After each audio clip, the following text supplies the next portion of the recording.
में fashion show. शहर की फैशन डिजाइनर रितु की शादी गांव के जमींदार शेर सिंह से हो जाती है। लेकिन शहरी कामकाजी रितु का गांव में मन नहीं लगता। क्या सासू माँ, ये गांव में तो कुछ नहीं है, मेरा दिल ही नहीं लगता यहाँ, क्या करूं मैं। अरे बेटा, जहाँ पति का कारोबार बीवी तो वहीं अच्छी लगती है ना। अब हम लोग इतने पैसे वाले हैं कि गांव में मेरे बेटे लायक लड़की ही नहीं मिली। अरे माँ, मैं तो ये बोल रही हूँ कि क्या करूं जिससे मेरा थोड़ा दिल लगे। अरे बेटा, मैं भी शहर की थी। यहाँ आकर मैंने गांव में स्कूल खोल लिया। बच्चों को पढ़ाती थी तो मन लग जाता था। तू भी कुछ देख ले जिससे गांव की बहू बेटियों का भला हो जाए और तेरे जमींदार ससुर जी का नाम भी हो जाए। रितु क्या करती, फैशन डिजाइनिंग वाले कपड़ों को गांव की औरतों पर कैसे ट्राई करती। लेकिन एक दिन, अरे क्या बात है डार्लिंग, बड़ी जल्दी उठ गई। और ये हाथ में फेविकॉल और कागज कहाँ जा रही हो? मैंने सोच लिया है कि मैं अपना फैशन बुटीक खोलूंगी। गांव की औरतों को सजा धजा कर फैशन शो करूंगी और यहाँ की औरतों को भी शहर के फैशन से वाकिफ करवाऊंगी। फैशन और यहाँ की औरतें, अरे इन लोगों को तो बस चूल्हा चौका आता है। खाली समय में एक दूसरे के सर से जुएं निकालती हैं या फिर अचार पापड़ बनाती है।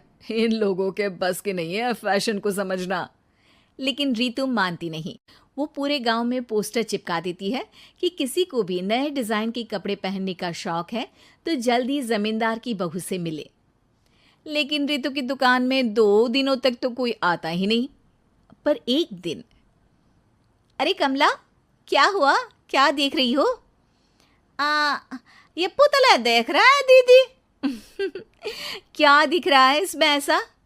अब देखो तो दीदी, ये पुतला मेरे जैसा ही है ना, पतला दुबला लंबा, बस मैं काली और ये गोरा। तू ये बता, इस पुतले के कपड़े तुझे कैसे लग रहे हैं? अरे कपड़े तो बहुत ही सुंदर है दीदी, लेकिन तू ना बस कल इसी समय आ जाना और अपने जैसी 2-3 और को भी ले आना। अगले दिन कमला 2 लड़कियों को लेकर आ जाती है। रितु उन लोगों को अपने हाथ के सिले कपड़े पहनाती है और घर भेज देती है। उन लोगों को गांव की दूसरी औरतें भी देखती हैं। और फिर क्या, अगले दिन रितु जब दुकान खोलती है तो सामने बहुत सी औरतें उसके बनाए डिजाइनर कपड़े पहनने को तैयार खड़ी होती हैं। तुम लोगों को कपड़े के साथ ही हल्के मेकअप और स्किन केयर की भी क्लास देनी पड़ेगी। रितु गांव की औरतों को फैशन का ज्ञान देने में लग जाती है। एक दिन रितु का पति कहता है, अरे रितु, तुम्हारी फोटो पेपर में आई है। क्यों भाई, ऐसा क्या कर दिया मैंने, क्या लिखा है? अरे लिखा है गांव में होगा अब फैशन वीक। अरे हाँ, कल ना कोई फोन आया था मीडिया वालों का, तो मैंने भी बोल दिया कि फैशन शो तो अब गांव में होगा। लग रहा है उसी की खबर बना दी है। तभी रितु को एक फोन आता है। हेलो, कौन बोल रहा है? जी मैं काम्या बात कर रही हूँ, लुक में फैशन वीक से। हम लोगों ने आपका काम देखा। हम शहर वर्सेस गांव का फैशन थीम में एक फैशन शो आपके गांव में करना चाहते हैं। अरे वाह, ये तो बहुत ही अच्छी बात है। मैं अपनी मॉडल्स के साथ शो में हिस्सा जरूर लूंगी।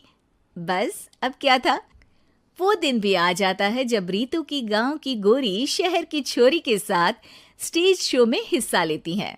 शो के बाद, अरे आपकी वो जो कलेक्शन है ना, मैं उसकी पूरी सीरीज खरीदना चाहती हूँ। सच में आपने वो कपड़े डिजाइन करे जो आज के लोग आसानी से घर और बाजार में पहन सकते हैं और बजट में भी है।